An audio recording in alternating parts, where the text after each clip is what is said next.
Hey, what's up, you guys? I decided to pop up on social media just to share my thoughts. I recognize this is the holiday season, and I'm enjoying spending time with my family. At the same time, I'm always thinking about uh, these particular ideas or thoughts that have to do with systemic concerns, well, what I find are concerns or growth areas with consideration of our systems.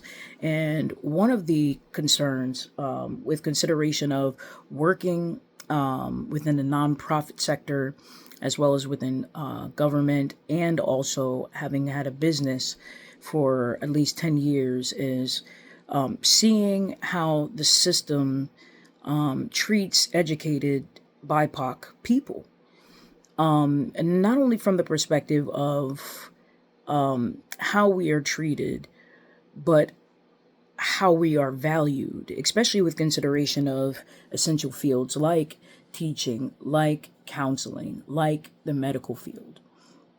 And the reality is that if you don't necessarily fit the particular narrative and or the look that is associated with a very Eurocentric perspective, then sometimes I find that there's this automatic dominant perspective that people have within these particular systems.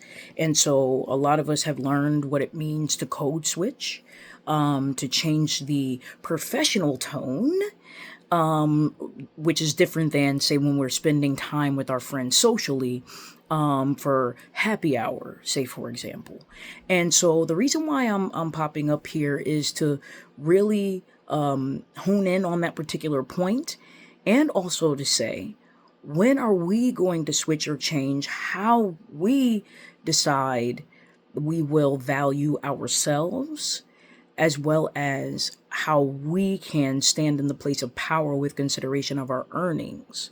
Because many of us are navigating the world of jobs, and especially with consideration of the millennials, we have the highest turnover rate with consideration of jobs. A lot of us get a job every year within our first 10 years of our career, according to research. Well, the first like 7 years of our career, according to research. At the same time, we are at a pivotal moment with consideration of numbers, as far as minorities, especially BIPOC females starting businesses. At the same time, I recognize that business has its volatility as far as the bottom line, which is literally the numbers. At the same time, there's great benefit when we know what our value is within the systems we work in. And now I also want to say, with consideration of knowing our value, is that each of us have a customer we are able to reach, irregardless of what our cultural background is. And I recognize that sometimes there are cultural biases, meaning that people automatically trust individuals whom are associated with their own ethnic group. I mean, that's research, that's cultural awareness. I mean, so that's just the truth of the matter. At the same time, everyone has someone whom they can connect with. So even within the context of therapy, to assume that one particular group or person is going to associate with or appreciate the approach of that other person, whether they are from the same ethnic group or not, is, behooves us to have a certain level of what I would consider humility with consideration of us providing treatment. So I'm not here to judge with consideration of who connects with whom. There are those of us whom have obtained doctorates, and then there are those who are life coaches who didn't necessarily go through all of the nuances of a university, and probably don't have student loans, but are effective. And I've worked with both. And you know what I mean? Like, even if we look at it from the standpoint of, for example, what's the gentleman's name, whom is a well-known coach now? He did the book from Giant from Within, but then he works with a marriage and family therapist.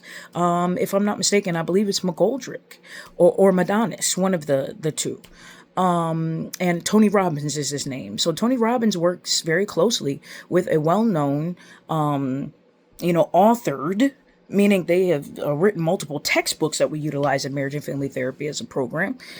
And, so it's something to acknowledge. So with consideration of our work, and where we are now, with consideration of the socio-political climate of our country, from my perspective, it behooves us to really think about how we can all work together and how we can collaboratively make a difference with consideration of our communities, in order to weave together our strengths, our areas of expertise, because each of us have our niche, and especially if a person has studied for years, for decades, that means you have an awareness of where you are most effective.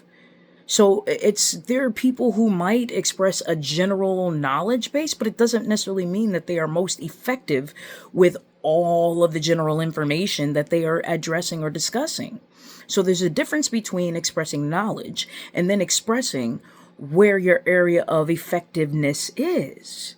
And so that's what I'm posing today is, can we work together with consideration and awareness of our effectiveness? What's our niche with consideration of our effectiveness? That is all. Have a great day, you all, and enjoy your holiday, whether you celebrate Hanukkah, Kwanzaa, Christmas. I like to say happy birthday to Jesus, but y'all, whatever you like.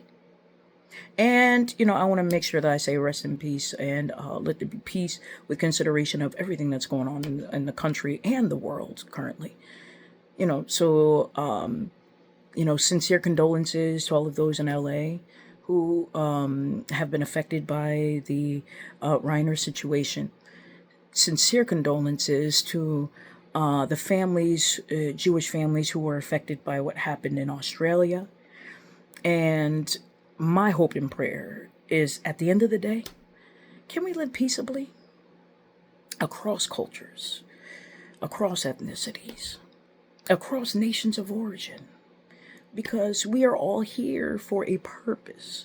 And if we fulfill our purpose, then I believe at the end of the day, God is pleased with all of us. And whether you believe in God or not, or believe that, the structure of God and spirituality even exists, but my hope is that we are able to bring something positive to this world while we are alive. Have a great day and happy Wednesday. We win Wednesday.